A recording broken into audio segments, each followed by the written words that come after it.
Welcome back. You're watching Racing360, our preview of Blue Diamond Stakes Day in Australia tomorrow. The undercard of racing, very interesting. It features the Group 2 Autumn Classic, in which 5.5 star last year's VRC Derby winner will run second up. And finished second, Fresh Up. Super Cool finished third. And in my opinion, also according to the market, they're the two that will fight this race out. Do you see it as simply as that, Michael?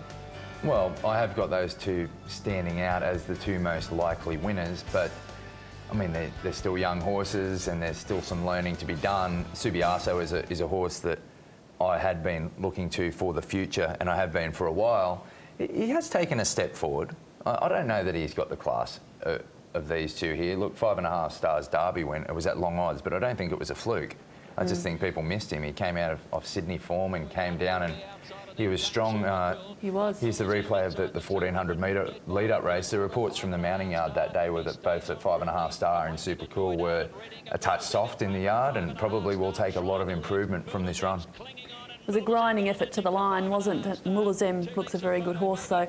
It was a gallant performance to run second after coming off a wide gate. And the 1800 metres should be perfect. I know the expectation for Super Cool is that the 1800 metres will suit as well, but 5.5 star will be right on speed and just keeps fighting.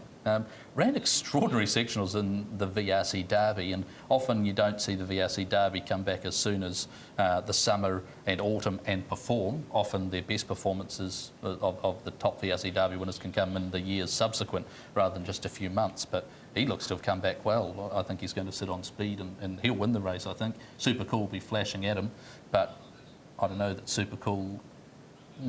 I just have a few reservations about Super Cool hitting the line. Well, the key here for mine and 5.5 star is tempo and draw. He's drawn low. He probably gets into a race. It's a very weak edition of this race. I don't think there's any superstars here. It's a race that horses like Elstrom have won in the past. We're basically not talking about those below 1, 2, 3, are we? Because the ratings just aren't up to it. No, but you know, tempo for mine, 5.5 star, it favours him. Subiaso, as I said, I liked his win at Sandown, big weight. He seems to have dropped a bit of it. He had a tendency to over-race before. He's a horse of the future for mine. The Group 2 Peter Young Stakes looks an interesting race with some high-quality horses here running, including Marwingo. Coming off a bit of a disappointing spring, he should redeem here after a very good first-up run recently. I totally agree. It was a flat spring. There were a lot of expectations after in Queensland Marwingo won the Doomben Cup. Looked like he might be one of the better weight for age horses in Australia, didn't come up. But he showed in his fresh up run in the CF4 where he didn't have much luck. When we see the replay, we'll see it around the 300 metre point. He wasn't able to get going when I'm sure Craig Williams wanted to go. You can see there very clearly. Mr. Mowat didn't have things go his way early in the race. No, he missed the start and he was a long way back, clear last, and watch him motor home at the end here. Marwingo, I thought, unlucky not to win this race. If he wasn't held up at a vital stage, he probably wins. Mr. Mowat missed the start and charges home. Look, Marwingo for mine is on top. You talk about weak editions of races. This is one of the worst of this race. The Old St George Stakes is a race that was won by Northerly twice and Lonhro.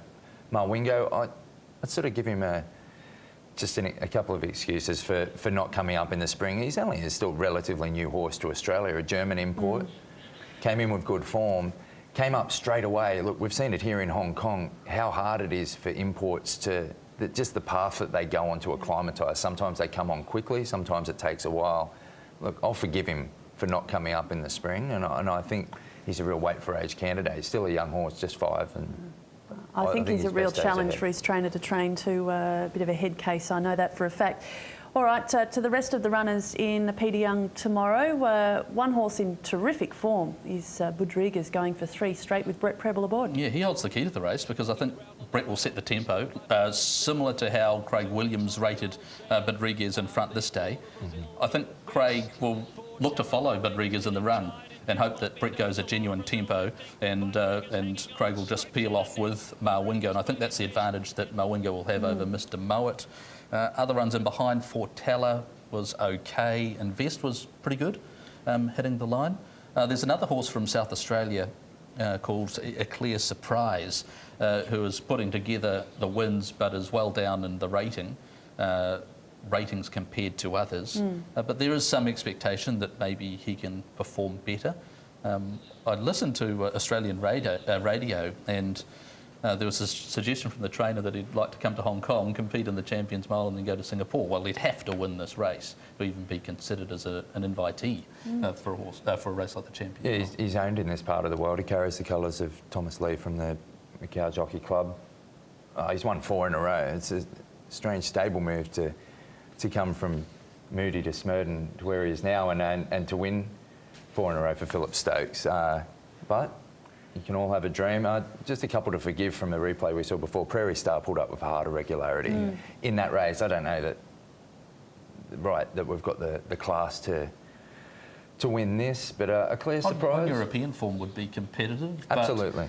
Gee, I don't know, do you want to back a horse that had... Well, harder regularity is probably an excuse. It's not a reason to back a horse next start, though, is it? No, but it can be an ongoing problem. Yes. In more ways than one. Yes, it certainly can. All right, so Michael, you've gone with Marwingo. He is the high-class horse in the race if his head's right tomorrow, and you agree, Jason? I think it's a locked-on Quinella, actually, 1 and 3, with Rodriguez setting the tempo, which should allow the 2 classiest and highest-rated horses to win. Yeah. Williams coming off. The leader he won on last up, Rodriguez, nowhere near the class for here. He'll just be tracking him in the run from barrier 1, gets the perfect ride to suit and clear standout. It's time for a break on Racing 360. We'll be back shortly to preview the Mannerism Stakes and wrap up the show.